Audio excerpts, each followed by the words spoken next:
আর এই সময়ে আমি ইসলামের রাজনৈতিক ভিউ, ইসলাম রাজনীতি বলতে কি বুঝায়, এটা মানুষকে যত ভালোভাবে বুঝাতে পারবো, অন্য সময় মানুষ এটা ক্যাচও করতে পারবে না, ধরতেও পারবে না, ওই আলোচনা শুনতেও পারবে না।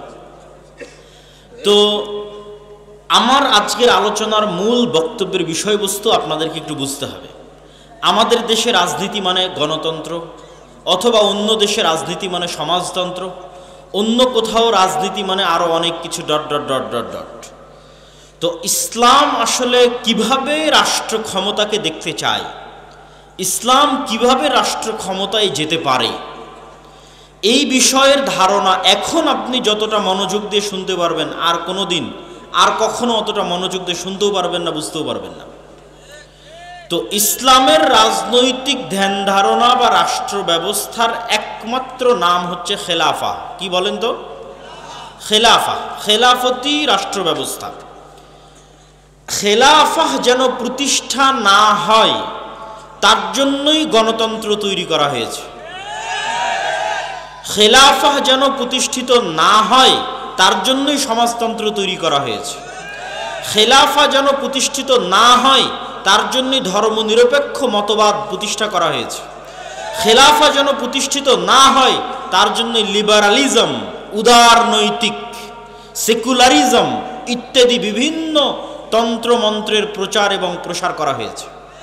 তাহলে যেই তন্ত্রমন্ত্রের জন্মই হলো ইসলাম যেন ক্ষমতায় না যেতে পারে, সেই জন্য সেই তন্ত্রমন্ত্র দিয়ে কিভাবে ইসলাম প্রতিষ্ঠা হবে? সেটিকে তো তৈরি করা হয়েছে যেন ইসলাম ক্ষমতায় না যেতে পারে। তো তাহলে বলবেন যে আপনারা বক্তব্য দিতে আসলেই এগুলোর বিরোধিতা করেন, তাহলে ইসলাম ক্ষমতায় যাবে কিভাবে? আর এগুলো কেন ভ্রান্ত সেটি আমরা বুঝবো কিভাবে? সম্মানিত উপস্থিতি, আজকের যারা ক্ষমতায় আছে তারা কি গণতান্ত্রিক পদ্ধতিতে নির্বাচিত হয়েছে?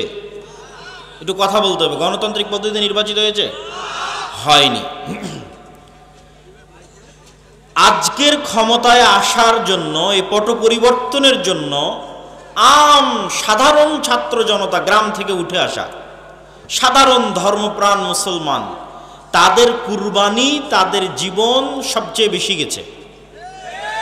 যেমন আপনাদের রংপুর বিভাগের আবু সাইদ, তাদের মধ্যে ন্যূনতম দিনের জ্ঞান আছে বলেই রংপুর বিভাগের আবু সাইদের বাবা বলেছে যেন আমার ছেলের কোনো ভাস্কর্য তৈরি না হয়, মূর্তি তৈরি না হয়। এবং আবু সাইদের ফেসবুক পোস্টে গেলে দেখবেন বহু বক্তব্য শায়েখ আব্দুর রাজ্জাক বিন ইউসুফের শেয়ার দেওয়া আছে, এখনও গিয়ে চেক করতে পারেন। এবং আমি আমাদের মাসিক আল ইতেসামের সম্পাদকীয়তেও তুলে ধরেছি নভেম্বর মাসের। তো এই যে হাজার হাজার ছাত্র জনতা, ধর্মপ্রাণ মানুষ জীবন দিল, কিন্তু বর্তমান রাষ্ট্র ক্ষমতায় তাদের কোনো ক্ষমতা দেখতে পান নাই। তাহলে বর্তমান রাষ্ট্র ক্ষমতা কাদের কাছে আছে? এনজিও আলাদের কাছে আছে। এই জন্য কেউ কেউ এই সরকারকে একত্রিত করে নাম দিয়েছে এনজিও গ্রাম সরকার, মানে ব্রাক এনজিও আর গ্রামীণ ব্যাংক, তো এনজিও গ্রাম সরকার। আমি এই সরকারের সমালোচনা করছি না, আপনাকে বুঝাচ্ছি, আপনাকে বুঝতে হবে যে 2000 সাধারণ ছাত্র জনতা প্রাণ দিল, কিন্তু ক্ষমতায় তাদের সিদ্ধান্ত গ্রহণের কোনো জায়গা নাই। ছাত্ররা দাবি করলো আমরা রাষ্ট্রপতি চাই না, একবার ছাত্ররা দাবি করলো আমরা ইসকন নিষিদ্ধ চাই, একবার দাবি করলো অমুককে উপদেষ্টা চাই না, কেমনে উপদেষ্টা হয়ে গেছে জানি না, কোনো কথার ভ্যালু নাই। মানে এখন যারা ছাত্রদের দায়িত্ব পালন করতেছে তাদের কথার কোনো গুরুত্ব নাই, মানে রাষ্ট্রে তাদের স্টেক নাই। তাহলে রাষ্ট্রে স্টেক আছে কাদের? ক্ষমতা কাদের? শক্তিশালী প্রতিষ্ঠান যাদের ছিল। এটা দুনিয়ার অটোমেটিক নিয়ম। যখন ফ্যাসিজম বিদায় নিয়েছে, একটা সরকার চলে গেছে, তখন ওই দেশে যেই প্রতিষ্ঠানগুলো সবচেয়ে শক্তিশালী, ক্ষমতা অটোমেটিক তাদের হাতে চলে যায়। আপনি চাইলেও যাবে, না চাইলেও যাবে। যেমন বাংলাদেশের সবচেয়ে শক্তিশালী প্রতিষ্ঠান হচ্ছে সেনাবাহিনী। তো স্বৈরাচার বিদায়ের পর অটোমেটিক ক্ষমতা কার কাছে যাবে? সেনাবাহিনীর কাছে যাবে। তো এইরকম যাদের মিডিয়া সবচেয়ে শক্তিশালী, প্রথম আলো, ডেইলি স্টার, যারা অর্থনৈতিকভাবে যাদের প্রতিষ্ঠান সবচেয়ে শক্তিশালী, ব্রাক, 12,000 কোটি টাকা বাৎসরিক আয় ব্যয় ব্রাকের। আপনাদের বাংলাদেশের সব মাদ্রাসা মিলে 12,000 কোটি টাকা হবে কিনা আল্লাহ ভালো জানে, বাৎসরিক আয় ব্যয়। তাহলে যে শক্তিশালী প্রতিষ্ঠান যারা থাকে অটোমেটিক তাদের কাছে ক্ষমতা চলে যায়। তো মুসলমানদের শক্তিশালী প্রতিষ্ঠান নাই, মুসলমানদের প্রতিনিধিত্ব করবে এরকম শক্তিশালী কোনো মিডিয়া নাই, মুসলমানদের প্রতিনিধিত্ব করবে এরকম শক্তিশালী কোনো অর্থনৈতিক প্রতিষ্ঠান নাই, মুসলমানদের প্রতিনিধিত্ব করবে এরকম শক্তিশালী কোনো জাতীয় প্রতিষ্ঠান নাই, যারা মুসলমানদের প্রতিনিধিত্ব করবে জাতীয় পর্যায়ে মেইন স্ট্রিমে নাই। মুসলমানেরা হচ্ছে হুজুগে বাঙালি। আপনি যদি বলেন আমি 5 বছরের জন্য ভোটে যাওয়ার জন্য চেষ্টা করব, তো আপনি 5 বছরের এখনই ক্ষমতায় যাওয়ার জন্য চেষ্টা করবেন, কালকে আপনি ক্ষমতায় থাকবেন না, কালকে আপনিও ক্ষমতা থেকে বিদায় নেবেন। কিন্তু যদি আপনি বলেন যে না আমি শক্তিশালী প্রতিষ্ঠান তৈরি করব আগামী 50 বছরকে সামনে রেখে, আগামী 100 বছরকে সামনে রেখে, তো এরকম হাজারো শাসক আসবে যাবে, কিন্তু আপনার শক্তিশালী প্রতিষ্ঠানের কারণে ক্ষমতায় আপনার স্টেক চিরস্থায়ী হবে। এই জন্য মুসলমানদের শক্তিশালী প্রতিষ্ঠান তৈরি করার দিকে মনোযোগ দিতে হবে। আপনি আজকে আমেরিকার ক্ষমতায় ডোনাল্ড ট্রাম্প আসুক আর জো বাইডেন আসুক, ক্ষমতা মূলত ইহুদিদের হাতে। কেন ইহুদিদের হাতে? জো বাইডেনও ক্ষমতায় আসতে চাইলে ইহুদি মিডিয়া ব্যবহার করতে হবে, ডোনাল্ড ট্রাম্পও ক্ষমতায় আসতে চাইলে ইহুদি মিডিয়া ব্যবহার করতে হবে। বাইডেন ক্ষমতায় আসতে চাইলেও টাকা ইহুদি ব্যাংকের কাছ থেকে, কোম্পানির কাছ থেকে নিতে হবে। ট্রাম্প ক্ষমতায় আসতে চাইলেও টাকা ইহুদি কোম্পানি, ইহুদি ব্যাংকের কাছ থেকে নিতে হবে। ফলত ক্ষমতায় কে আসলো সেটি ধর্তব্য নয়। ভোটে না দাঁড়িয়েও, নির্বাচন না করেও শুধু শক্তিশালী প্রতিষ্ঠান থাকার কারণে আমেরিকার একচ্ছত্র ক্ষমতার মালিক হচ্ছে ইহুদিরা। তাদের সংসদে কোনো প্রতিনিধিত্ব না থাকার পরেও তারা শক্তিশালী, তারা পাওয়ারফুল। সম্মানিত উপস্থিতি, তাহলে মুসলমানদের করণীয় কি কি হতে পারে? আপনি এই মাসের নভেম্বর মাসের মাসিকালে ইতিসাম যদি পড়েন, তাহলে হেডিং দেওয়া আছে ইসলামের সামগ্রিক বিজয় যেভাবে সম্ভব। মানে ইসলাম সামগ্রিকভাবে বিজয়ী হবে কিভাবে। ইসলাম কিন্তু শুধু মসজিদের ধর্ম নয়, ইসলাম শুধু ব্যক্তি জীবন, বিয়ে শাদীর হুকুম আহকামের ধর্ম নয়, বাপ মরে গেলে সম্পত্তির বন্টন হবে এই ধর্ম নয়। ইসলামের সকল দৃষ্টিভঙ্গি আছে, ঠিক ইসলামের রাজনৈতিক দৃষ্টিভঙ্গি আছে যার নাম খেলাফা। খেলাফার সবচেয়ে বড় মূলনীতি হচ্ছে সত্যবাদিতা, ন্যায়পরায়ণতা। কি বললাম বলেন তো? সত্যবাদিতা এবং ন্যায়পরায়ণতা, এই দুটা ইসলামী রাষ্ট্র ব্যবস্থার সবচেয়ে বড় মূলনীতি। মুসলমানেরা কখনোই আল্লাহর দয়ায় রাষ্ট্র ক্ষমতায় যেতে পারবে না যতক্ষণ না মুসলমানেরা নিজেরা সত্যবাদী না হয়, মুসলমানেরা নিজেরা ন্যায়পরায়ণ না হয়। আপনি সত্যবাদী ন্যায়পরায়ণ না হয়ে জান্নাতে যেতেও পারেন। কিভাবে? মিথ্যা বললেন বলে আল্লাহর কাছে ক্ষমা চাইলেন, আল্লাহ যদি ক্ষমা করে দেয়। অন্যের হক নষ্ট করলেন, করে তার কাছেই ক্ষমা চাইলেন, ভাই তোমার হক নষ্ট করেছি মাফ করে দাও, সে যদি ক্ষমা করে দেয়, তো আপনি জান্নাতে যেতে পারবেন। কিন্তু মিথ্যা বলে, অন্যায় করে মুসলমান আল্লাহর দয়ায় রাষ্ট্র ক্ষমতায় যেতে পারবে না। কেন পারবে না আল্লাহর দয়ায় মুসলমান রাষ্ট্র ক্ষমতায় যেতে? এই পুরো পৃথিবীর একচ্ছত্র ক্ষমতার মালিককে। কুলিল্লাহুম্মা মালিকাল মুলকি তুতিল মুলকা মান তাশা ওয়া তানজিউল মুলকা মিম্মান তাশা। আল্লাহ এই পৃথিবীর একচ্ছত্র ক্ষমতার মালিক, যাকে ইচ্ছা তাকে রাজত্ব দেন, যাকে ইচ্ছা তার কাছ থেকে রাজত্ব ছিনিয়ে নেন। ছিনিয়ে নেওয়া মানে লোহাকে চট বা ছালার মধ্যে ঢুকানোর পর লোহাকে টান দিলে যেমন চট ছালার ছাল বাকলা উঠে আসে, এটার নাম ছিনিয়ে নেওয়া। আল্লাহ এভাবে রাষ্ট্র ক্ষমতা ছিনিয়ে নেয়। চিরস্থায়ী রাষ্ট্র ক্ষমতার মালিক আল্লাহ, বাকি সবাই ক্ষণস্থায়ী। তো আল্লাহ পৃথিবী চালায় কি দিয়ে? আল্লাহর সবচেয়ে বড় গুণ হচ্ছে ইন্নী হারামতু যুলমা আলাইয়া, আমি অত্যাচারকে আমার উপর হারাম করেছি। অথচ আমি আজিজ, মানে মহাপরাক্রমশালী, যা ইচ্ছা তাই করতে পারি, যা ইচ্ছা, কেউ জিজ্ঞেস করার নাই, এখনই যা ইচ্ছা তাই করতে পারবে। করে না কেন? আজিজুন হাকিম, ক্ষমতা থাকার পরেও তিনি প্রজ্ঞাময়, এই জন্য ন্যায় বিচার করেন। পশু পাখি কীট পতঙ্গ পঙ্গপাল সবার সাথে আল্লাহ কি করেন? ন্যায় বিচার করেন। আর এই পুরো পৃথিবী তিনি নিষ্ঠার সাথে, সঠিক মানদণ্ডের সাথে, সূর্যকে কখন উঠতে হবে, চন্দ্রকে কখন ডুবতে হবে, রাত কখন হতে হবে, দিন কখন হতে হবে, বৃষ্টি কখন হতে হবে, কে কখন মারা যাবে, কার কখন জন্ম হবে, প্রত্যেকটা প্রত্যেকটা বিষয় পুঙ্খানুপুঙ্খরূপে সাজানো আছে এক নিখুঁত মানদণ্ডে, ন্যায় বিচারে, ন্যায় নিষ্ঠার সাথে, সত্যবাদিতার সাথে আল্লাহ পৃথিবী চালান। এখন আপনি চাচ্ছেন ইসলামের নামে ক্ষমতা, মানে আপনাকে কার দয়ায় ক্ষমতায় আসতে হবে একটু বুঝেন। আমি চাচ্ছি যে আমি ইসলামের নামে ক্ষমতায় যাব, মানে ইসলামকে ক্ষমতায় নিয়ে যাব, তো আমাকে কার দয়ার দরকার হবে? আল্লাহর দয়া। তো আল্লাহ তার ক্ষমতা বন্টন করে রেখেছেন ন্যায় পরায়ণতা, ন্যায় বিচারের সাথে। আর আপনি আপনার বোনের সম্পত্তি দিয়েছেন ওই জায়গাতে যেখানে জমির দাম কম, দিয়েছেন না দেননি? আপনি আপনার বোনের সম্পত্তি আপনার বোন আপনাকে না বলে বিক্রি করে দিয়েছে, এই জন্য মন খারাপ করে বোনকে আপনি আর আপনার বাড়িতে জায়গা দেন না। তো আল্লাহ ওই সম্পত্তি আপনার বোনকে দিয়ে গেছে, কিন্তু ওই সম্পত্তির উপর আপনি অধিকার খাটাচ্ছেন।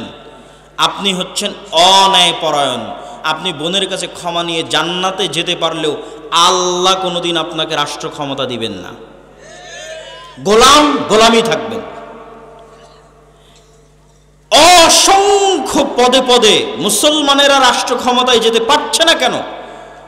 মুসলমানেরা মনে করেছে আমি বাহ্যিক যে ইবাদতগুলো আছে, বাহ্যিক ইবাদতগুলো দিয়ে মানুষকে ফাঁকি দিব, আল্লাহকে ফাঁকি দিব।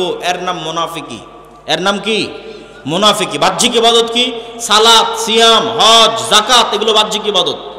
সে আসলে চোর, সে আসলে মিথ্যুক, সে আসলে বাটপার, কিন্তু সেই বাহ্যিক ইবাদত দিয়ে তার মুনাফিকি ঢাকতে চায়। রাসূলুল্লাহ সাল্লাল্লাহু আলাইহি ওয়াসাল্লাম বলেছেন, আরবাউন মান কুন্না ফিহ, চারটা বৈশিষ্ট্য যার মধ্যে থাকবে, মুনাফিকান খালিসা, সে নিখুঁত মুনাফিক। এক, ইদা হাদ্দাসা কাযাবা, কথা বললে মিথ্যা বলে, ওয়া ইদা ওয়াদা আখলাফা, ওয়াদা করলে ভঙ্গ করে, ওয়া ইদা তুমিনা খানা, আমানত রাখা হলে খেয়ানত করে। আমানত কি? ওসির দায়িত্ব আমানত, ডিসির দায়িত্ব আমানত, প্রধানমন্ত্রীর দায়িত্ব আমানত, প্রিন্সিপালের দায়িত্ব আমানত, আপনি ভাই এটাও আমানত, আপনি পিতা এটাও আমানত, আপনি মেম্বার চেয়ারম্যান এটাও আমানত, আপনি এসিল্যান্ড সাব রেজিস্ট্রার এটাও আমানত। এই প্রত্যেকটা দায়িত্ব হচ্ছে আমানত। আমানতের খেয়ানত করে, এরা হচ্ছে খাঁটি মুনাফিক। তো এই যে খাঁটি মুনাফিক, এই মুনাফিকিটা ঢাকতে ও হজ করতে যায়। বুঝুননি মনে হয় আমার কথা? খাঁটি মুনাফিক, কিন্তু মুনাফিকি ঢাকতে জালসার অতিথি হয়ে দান করে নিজেকে দানবীর দেখাতে চায়। করেনি, প্রশ্ন ফাঁস করে বলছে আমি এই টাকা আল্লাহর রাস্তায় দান করলাম। আমরা আলেম সমাজ ব্যর্থ, বুঝাতে পারিনি যে ইসলাম কাকে বলে, এটা বুঝাতে পারিনি। সে মনে করে নিয়েছে ইসলাম মানে আমি সালাত আদায় করলাম, আমি হজ পালন করলাম, আমি সিয়াম পালন করলাম, বাহ্যিক আমল ঠিক, তো আমি ঠিক। কিন্তু ও তো মুনাফিক। আল্লাহর নবী বলছেন মুনাফিক। তাকে যে দায়িত্ব দেওয়া হয়েছে, ওই দায়িত্বে খেয়ানত করেছে, কিন্তু সেই মুনাফিকি ঢাকতে ও নিজেকে দানবীর দেখিয়েছে। মুনাফিকি ঢাকতে মানুষের সামনে বলেছে আমি তাহাজ্জুদের সালাত আদায় করি। তো এই ধরনের দুই নম্বরই বাটপারি, অন্যায়কারী, দুর্নীতিবাজদের আল্লাহ কখনোই তার দয়ায় রাষ্ট্র ক্ষমতা দিবেন না। মুসলমানেরা যদি বলে গোলাম থাকবো না, ক্ষমতা চাই, তাহলে প্রথমত সত্যবাদী হতে হবে, ন্যায় পরায়ণ হতে হবে আল্লাহর নবীর মতো। মুহাম্মদ সাল্লাল্লাহু আলাইহি ওয়াসাল্লাম মক্কায় অন্য কোনো কিছুর জন্য প্রসিদ্ধ ছিলেন না, সত্যবাদিতার জন্য প্রসিদ্ধ ছিলেন, আমানতদারিতার জন্য প্রসিদ্ধ ছিলেন, ন্যায় পরায়ণতার জন্য প্রসিদ্ধ ছিলেন। তার ন্যায় পরায়ণতা, আমানতদারিতা, সত্যবাদিতার অসংখ্য ঘটনা শোনানো যাবে, কিন্তু এতটুকু বলে শেষ করি, আল্লাহর নবী যদি সত্যবাদী, আমানতদার, ন্যায় পরায়ণ না হতেন, তাহলে আবু সুফিয়ান কোনোদিন তার হাতে ইসলাম গ্রহণ করত না। আবু সুফিয়ান আল্লাহর নবীর চিরশত্রু, কিন্তু আবু সুফিয়ান জানে যে মুহাম্মদ সাল্লাল্লাহু আলাইহি ওয়াসাল্লাম সত্যবাদী। আবু সুফিয়ান জানে যে মুহাম্মদ সাল্লাল্লাহু আলাইহি ওয়াসাল্লাম ন্যায়পরায়ণ। সম্মানিত উপস্থিতি, তাহলে মুসলমানেরা যদি চায় রাষ্ট্র ক্ষমতায় যেতে, এক, ব্যক্তিগত জীবনে সত্যবাদী হতে হবে, ন্যায়পরায়ণ হতে হবে। ন্যায়পরায়ণ হওয়া খুবই কঠিন। বহু সালাফে সালিহিন বিবাহ করেননি, স্ত্রীর সাথে ন্যায়পরায়ণতা করতে পারবেন না এই ভয়ে। জিজ্ঞেস করেন আপনি নিজেকে, আমি নিজেকে যদি জিজ্ঞেস করি, প্রত্যেকটা মানুষ যদি নিজেকে জিজ্ঞেস করে সে তার স্ত্রীর সাথে ন্যায়পরায়ণ কিনা, উত্তর দিতে পারবে না সে ন্যায়পরায়ণ কিনা। স্ত্রীর সাথে ন্যায়পরায়ণ কিনা এই হিসাব দিতে কিয়ামতের মাঠে ফেসে যাবেন আপনি। বোনের সাথে ন্যায় বিচার করেছেন কিনা এই হিসাব দিতে কিয়ামতের মাঠে ফেসে যাবেন। আমরা বাঙালিরা আমাদের প্রত্যেকটা ধাপে ধাপে চরম দুর্নীতিবাজ। প্রত্যেকটা AC land sub registrar 90% AC land sub registrar, OC, DC নামাজি, আল্লাহওয়ালা, হাজি, উমরাকারী, কিন্তু নিজ নিজ দায়িত্বে আমানতের খেয়ানতকারী, মানে সব মুনাফিক। মুনাফিকি ঢাকতে বাহ্যিক ইবাদতগুলো করছে। এরা আজীবন গোলাম থাকবে, এদের পরবর্তী প্রজন্ম গোলাম থাকবে। স্বাধীন হতে চাইলে, মুক্ত হতে চাইলে ন্যায় বিচারক হতে হবে, সত্যবাদী হতে হবে, ন্যায়পরায়ণ হতে হবে, তাহলে স্বাধীন হবে, বাংলাদেশ স্বাধীন হবে। 3 নাম্বার, ইসলামকে যদি রাষ্ট্র ক্ষমতায় নিয়ে যেতে চান তাহলে মুসলমানদেরকে তাদের কলোনিয়াল মাইন্ড সেট আপ, 190 বছর ব্রিটিশদের অধীনে আমরা যে গোলামির জীবনযাপন করেছি, এই কলোনিয়াল মাইন্ড সেট আপ থেকে বের হয়ে এসে আপনাকে কট্টর হতে হবে নিজের দিনের উপর। নিজের দিনের উপর কট্টর হতে কেন বললাম? সারা পৃথিবী তার দিনের উপর কট্টর হচ্ছে, সারা পৃথিবী। আপনি ইহুদিদেরকে দেখেন, তারা তাদের দিনের উপর শতভাগ কট্টর, পৃথিবীর কাউকে পরোয়া করে না, কোনো কম্প্রোমাইজ নাই, তার দিন সে পালন করবে। পাশের ভারতকে দেখেন, হিন্দুত্ববাদী তার নামে, উগ্রবাদী তার নামে 10 বছর থেকে ভারতে ক্ষমতায় আছে। তারা তাদের নিজের দিনের উপর শতভাগ 100% কট্টর, কট্টর ও কঠোর। তারপরও মানুষ তাদেরকে সন্ত্রাসী বলতেছে না, জঙ্গি বলতেছে না। আর মুসলমান শুধু পেয়েছে কম্প্রোমাইজ করা, আর কিছু না।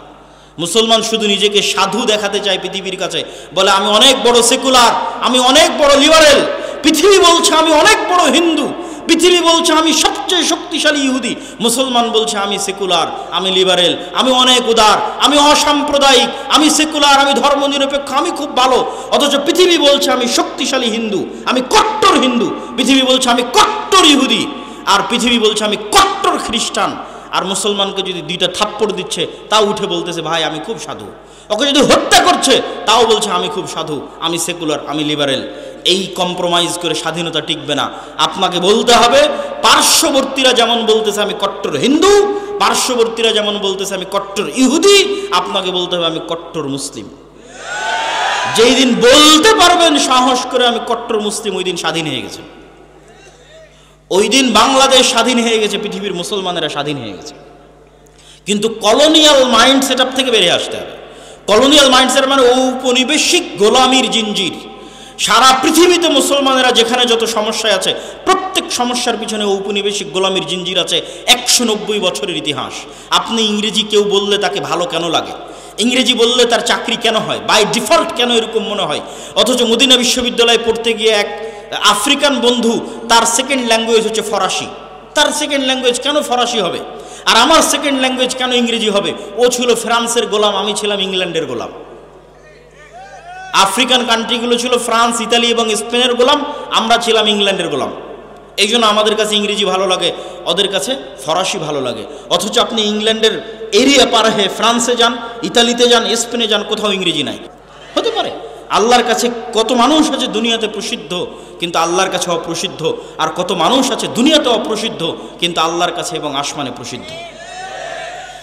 তো যেটি বলছিলাম আর কি, এই যে কলোনিয়াল মাইন্ড সেট আপ, যে আপনার নামটা একটু ইংরেজি ইংরেজি হবে তাহলে আপনাকে ভালো লাগবে, এটা 190 বছরের গোলামির জিঞ্জির বহন করে বেড়াচ্ছেন। এটা থেকে ঝেড়ে ফেলে বের হতে হবে। না, আমার আরবি নামের উপর আমি সন্তুষ্ট, আমার ইসলামের আকীদা এবং আদর্শের উপর আমি সন্তুষ্ট এবং শতভাগ কট্টর।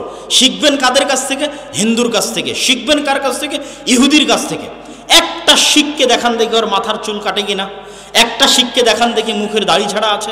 একটা ইহুদি যদি শতকরা হিসাব করেন, ইহুদি পাড়ায় গিয়ে কতজন ইহুদি দাড়ি রেখেছে? শতভাগ 90 জন ইহুদি দাড়ি রেখেছে। আর মুসলমানকে দাড়ি রাখতে নাকি আনস্মার্ট লাগে, এই জন্য মুসলমান দাড়ি রাখে না।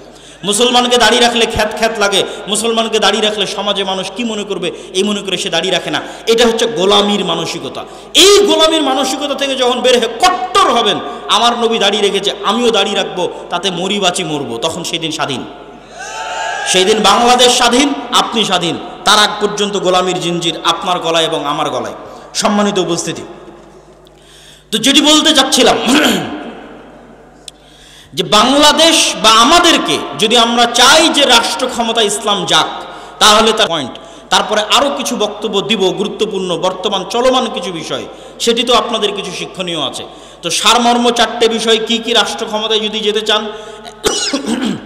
1 নাম্বার, আপনাকে বুঝতে হবে যত তন্ত্রমন্ত্র আছে এগুলো তৈরি করা হয়েছে ইসলাম যেন রাষ্ট্র ক্ষমতায় না যায়। তাহলে আপনাকে আপনার ঈমান বাঁচাতে এই তন্ত্রমন্ত্রকে অস্বীকার করতে হবে। কি করতে হবে? অস্বীকার করতে হবে। আমাই ইয়াকফুর বিত্তাগুত, যেমন ইব্রাহিম আলাইহিস সালাতু ওয়াস সালাম বলেছিল কাফারনা বিকুম, শোনো তোমরা যার ইবাদত করো, তোমরা যেই সমস্ত মূর্তি পূজার ইবাদত করো তোমাদেরকে, আর তোমাদের এই মূর্তি পূজাকে আমি কুফরি করলাম, কাফের হয়ে গেলাম, তোমাদের এই মূর্তি পূজার অস্বীকার করলাম। আপনাকে এইভাবে অস্বীকার করতে হবে যে আমি গণতন্ত্রের কাফের, আমি সেকুলারিজমের কাফের।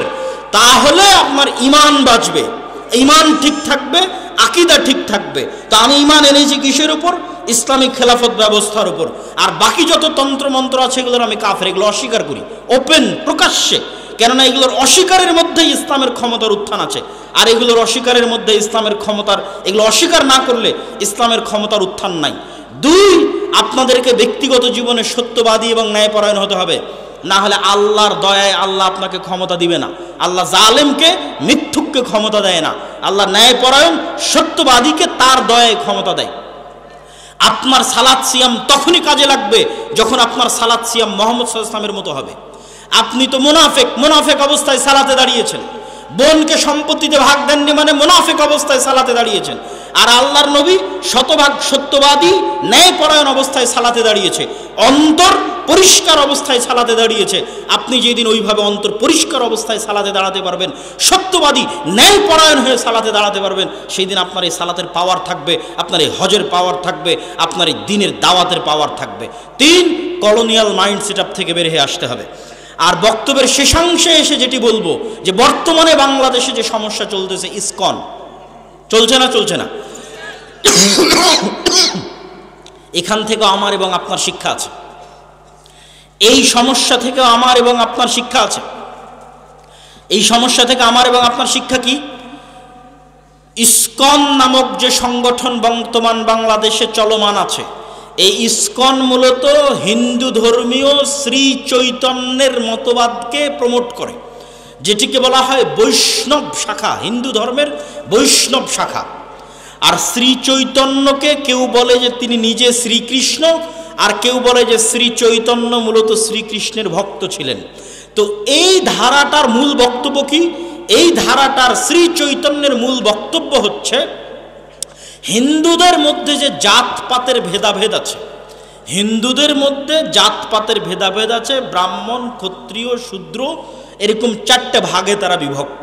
তার মধ্যে সবচেয়ে সম্মানিত অংশটা হচ্ছে ব্রাহ্মণ, যারা তাদের দাবি অনুযায়ী তাদের ভগবানের মাথা থেকে সৃষ্টি হয়েছে, নাউজুবিল্লাহ।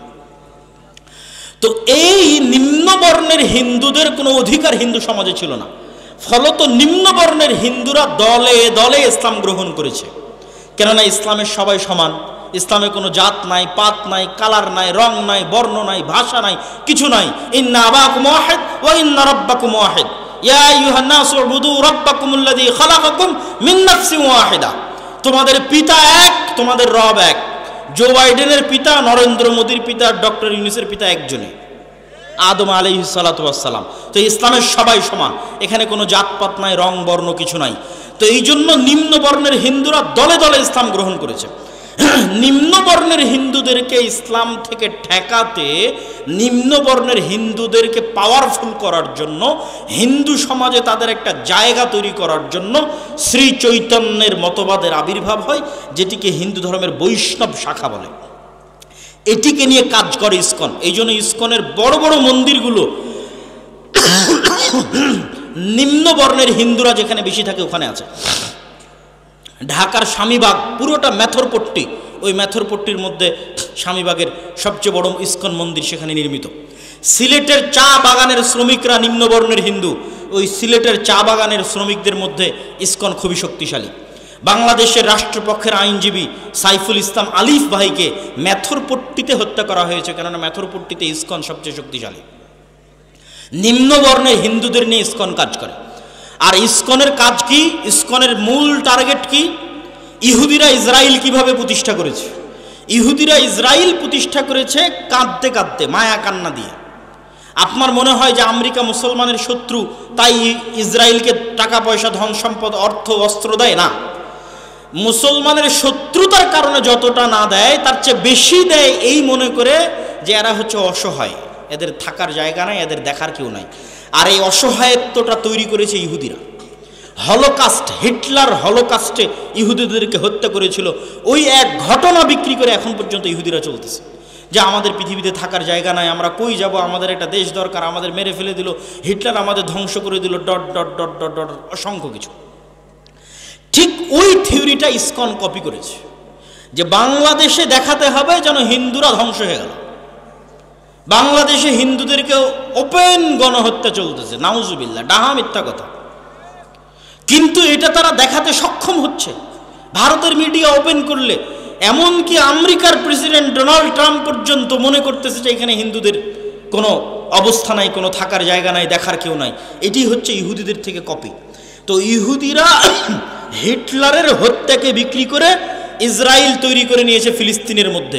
ইসকনের টার্গেট কি? ইসকন চায় বাংলাদেশের হিন্দুদেরকে নির্যাতিত দেখিয়ে এই বাংলাদেশকে অখণ্ড ভারতের অন্তর্ভুক্ত করতে, যেন হিন্দুদের নিরাপত্তা দেওয়ার জন্য বাংলাদেশকে অখণ্ড ভারতের অন্তর্ভুক্ত করা হয়। এটা আপনার কাছে খুব দিবা স্বপ্ন মনে হলেও এটি যে কোনো মুহূর্তে হয়ে যেতে পারে, অস্বাভাবিক কিছু নয়, যে কোনো মুহূর্তে হয়ে যেতে পারে। যেখানে আমরা চোখের সামনে দেখতে পাচ্ছি এই দেশে কোনো হিন্দু নির্যাতন নাই, সেখানে আমরাই চোখের সামনে দেখতেছি ভারতের মিডিয়াতে প্রচার করা হচ্ছে যে বাংলাদেশে হিন্দুরা ধ্বংস হয়ে যাচ্ছে। ভারত সরকার বিবৃতি দিচ্ছে তাকে কেন গ্রেফতার করা হলো, কিন্তু ভারত সরকার এটা বিবৃতি দিতে পারলো না যে একজন আইনজীবীকে কেন হত্যা করা হলো। আপনি কল্পনা করেন, আজকে যদি ভারতের মাটিতে মুসলমানেরা দিল্লির হাইকোর্টে কোনো হিন্দু রাষ্ট্রপক্ষের আইনজীবীকে হত্যা করতো, আজকে ভারতে কি হতো? আজকে যদি ভারতে মুসলমানেরা দিল্লির হাইকোর্টের কোন রাষ্ট্রপক্ষের আইনজীবীকে হত্যা করতো, আজকে ভারতে কি হতো? বাংলাদেশ থেকে পর্যন্ত বাংলাদেশের সরকার নিন্দা, প্রতিবাদ, বিবৃতি দিত।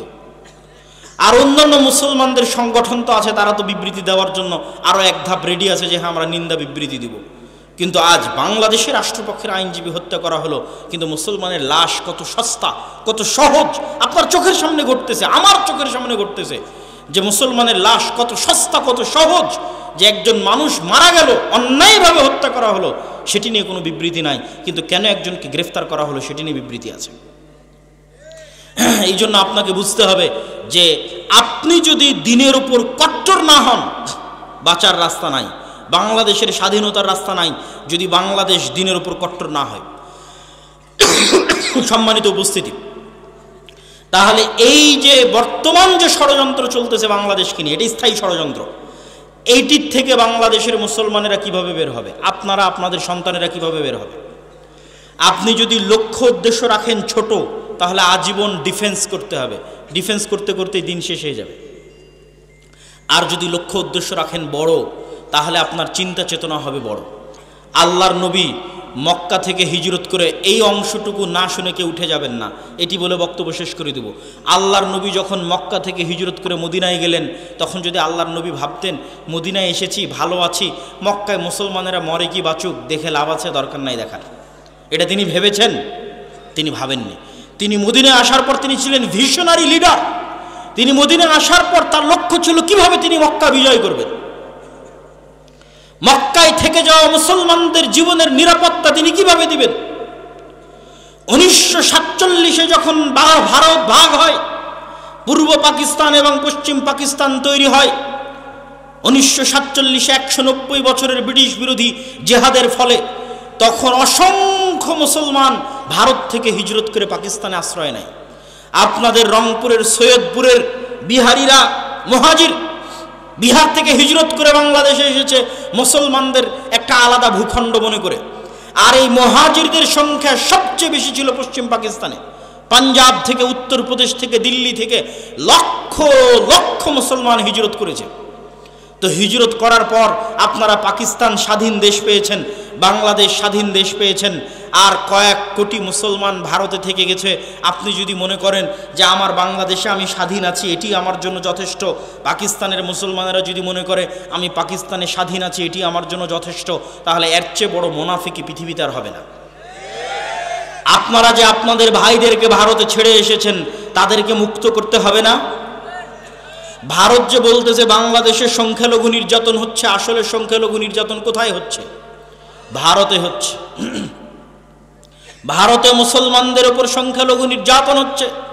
মসজিদের মধ্যে 4 জন মুসলমানকে গুলি করে হত্যা করা হয়েছে। অসংখ্য মসজিদকে দাবি করা হচ্ছে এখানে আগে মন্দির ছিল, আর সেই মসজিদকে জোরপূর্বক দখল করা হচ্ছে। তাহলে আপনার চিন্তা পাল্টিয়ে দিতে হবে, আপনাদের সন্তানদের চিন্তা, নিয়ত পাল্টিয়ে দিতে হবে। নিয়ত পরিবর্তন হবে, ভিশনারি লিডার হবে, নেতৃত্ব দেওয়া শিখবে।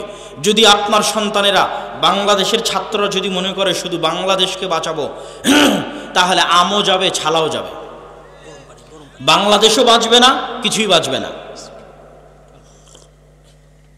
আর যদি বাংলাদেশের মানুষেরা মনে করে যে বাংলাদেশ তো বাঁচাবো বাঁচাবো, ভারতে অত্যাচারিত মাজলুম মুসলমানদেরকেও বাঁচাবো ইনশাআল্লাহ, তাহলে আপনি ভিশনারি লিডার হয়ে গেলেন, আপনি নেতা হয়ে গেলেন। আপনার লক্ষ্য দূরদৃষ্টি সম্পন্ন। যেই দিন আপনার লক্ষ্য এরকম হয়ে যাবে, আপনার বাংলাদেশও বাঁচবে, ভারতের মুসলমানেরাও বাঁচবে। আর এটি অসম্ভব কিছু নয়, এটি অকল্পনীয় অবাস্তব কিছু নয়। আল্লাহ সুবহানাহু ওয়া তাআলা চাইলে তারা যেই গেরুয়া পতাকা চট্টগ্রামে বাংলাদেশের পতাকার উপর উড়িয়েছে, তার বিপরীতে আল্লাহ চাইলে ওই চট্টগ্রাম থেকেই ইসলামের পতাকা দিল্লি থেকে স্থাপিত হবে। আল্লাহর ইচ্ছা, কিন্তু নিয়ত রাখতে হবে, কল্পনা রাখতে হবে, ভিশনারি লিডার হতে হবে। শুধু আমি আমার বাংলাদেশকে বাঁচাবো না, ভারতে থাকা মুসলমানদের উপরও আমাদের হক আছে, তারাও, তাদের উপরও, আমাদের নিকটে তাদের হক আছে যে আমরা তাদের জন্য কিছু করব। শুধু মুসলমানদের ব্যক্তিগত স্ট্র্যাটেজি হলে হবে না, রাষ্ট্রের স্ট্র্যাটেজি হতে হবে। ভারত যেমন বাংলাদেশ রাষ্ট্রকে বলতেছে তোমার এখানে সংখ্যালঘু নির্যাতন হচ্ছে, বাংলাদেশ রাষ্ট্রকে বলতে হবে আমার এখানে নয়, তোমার ওখানে সংখ্যালঘু নির্যাতন হচ্ছে। এটি রাষ্ট্রের পলিসি হতে হবে, তাহলে বাংলাদেশ তার স্বাধীনতা রক্ষা করতে পারবে। আর আপনাদের নিয়তে থাকতে হবে, আপনাদের পরবর্তী বংশধরদের নিয়তে থাকতে হবে ভিশনারি লিডার, যে আমি শুধু বাংলাদেশ বা বাংলাদেশের মুসলমানদের বাঁচাবো না, বরং ভারতের অত্যাচারিত মাজলুম মুসলমানদেরও বাঁচাবো। তাহলে আল্লাহ সুবহানাহু ওয়া তাআলা চাইলে এই ইচ্ছা, এই আশা একদিন সফল হবে। সম্মানিত উপস্থিতি, বক্তব্যের শেষের দিকে একটু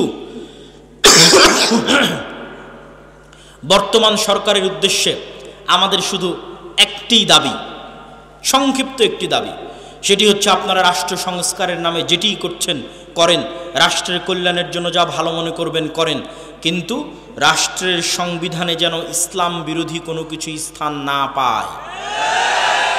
সেকুলারিজমের নামে, ধর্মনিরপেক্ষ মতবাদের নামে বাংলাদেশের মুসলমানদের ইসলামিত্বকে ধ্বংস করার চেষ্টা করা যাবে না। বাংলাদেশের স্বাধীনতার একমাত্র রক্ষা কবচ হচ্ছে ইসলাম। অতএব রাষ্ট্রের মূল পলিসির মধ্যে অন্তর্ভুক্ত করতে হবে, সংবিধানের মূল পলিসির মধ্যে অন্তর্ভুক্ত করতে হবে যে ইসলাম বিরোধী কোনো কিছু এই সংবিধানে এবং এই রাষ্ট্রে বাস্তবায়ন হবে না। দ্বিতীয়ত, যে সমস্ত মুসলমানেরা চায় যে তারা শরিয়া অনুযায়ী ফাইসালা নিবে, তাদের জন্য আলাদা শরিয়া কোর্ট স্থাপনের সুযোগ দিতে হবে। যারা চাইবে সেকুলার সিস্টেমে ফায়সালা নিবে, কিন্তু যে সমস্ত মুসলমান চাইবে শরিয়া অনুযায়ী ফায়সালা নিবে, তাদের জন্য আলাদা শরিয়া কোর্টের ব্যবস্থা রাখতে হবে। আর রেড লাইন কি, লাল দাগ কি? যেহেতু এনজিও সরকার, এই জন্য এই রেড লাইনের কথা বলতে আমরা বাধ্য। সেটি হচ্ছে LGBTQ, সমকামিতা, এটি হচ্ছে রেড লাইন। যদিও এখন আমেরিকায় যারা ক্ষমতায় এসেছে, ডোনাল্ড ট্রাম্প এবং ইলন মাস্ক, তারা নিজেরাও সমকামিতা এবং পরিবার বিরোধী কার্যকলাপের বিরোধী। ইলন মাস্ক নিজে পরিবার বিরোধী কার্যকলাপের শিকার, টুইটারের মালিক। ইলন মাস্কের ছেলে তার বাপকে হুমকি দিয়েছে যে আমাকে যদি ছেলে থেকে মেয়ে না করা হয় আমি আত্মহত্যা করব। ইলন মাস্ক তার ছেলের জীবন বাঁচাতে তাকে অপারেশন করে মেয়ে হওয়ার সুযোগ দিয়েছে, এবং সেই দিন ইলন মাস্ক ঘোষণা দিয়েছে যে আমার ছেলে মারা গেছে, জীবিত থাকা অবস্থায় মারা গেছে, মারা যায়নি, এখনও জীবিত আছে, কিন্তু ইলন মাস্ক বলছে আমার ছেলেকে নষ্ট করে দিয়েছে, ধ্বংস করে দিয়েছে, হত্যা করে দিয়েছে LGBTQ। এই জন্য LGBTQ এর বিরুদ্ধে লড়াই করার জন্য টুইটার ক্রয় করে নিয়েছে, আর LGBTQ এর বিরুদ্ধে লড়াই করার জন্য ডোনাল্ড ট্রাম্পের সাথে সম্পৃক্ত হয়ে রাজনীতিতে অংশগ্রহণ করেছে।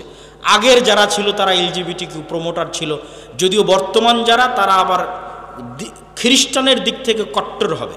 মানে মুসলমানদের যেমন আমি বললাম হিন্দুরা তাদের দিনে কট্টর, ইহুদিরা তাদের দিনে কট্টর, এরকম খ্রিস্টান কট্টরও আপনি দেখতে পাবেন। কিন্তু অবশ্যই ধার্মিক মানুষ LGBTQ এর জন্য, সমকামিতা, জেনা, ব্যভিচারের জন্য অন্যদের চাইতে ভালো। তো যেহেতু এনজিও সরকার, সেহেতু আমরা সতর্ক করে বলতে চাই যেন এই ধরনের কোনো মানব বিধ্বংসী, পরিবার বিধ্বংসী কোনো কার্যকলাপ যেন বাংলাদেশে বাস্তবায়ন না হয়। সম্মানিত উপস্থিতি, আর দাওয়া ইলাল্লাহর জন্য, জামিয়া সালাফিয়ার জন্য, শায়েখ আব্দুর রাজ্জাক বিন ইউসুফের জন্য অবশ্যই দোয়া করবেন। আগামী 30-31 জানুয়ারি দিনাজপুর জামিয়া সালাফিয়ায় সালাফি কনফারেন্স আছে।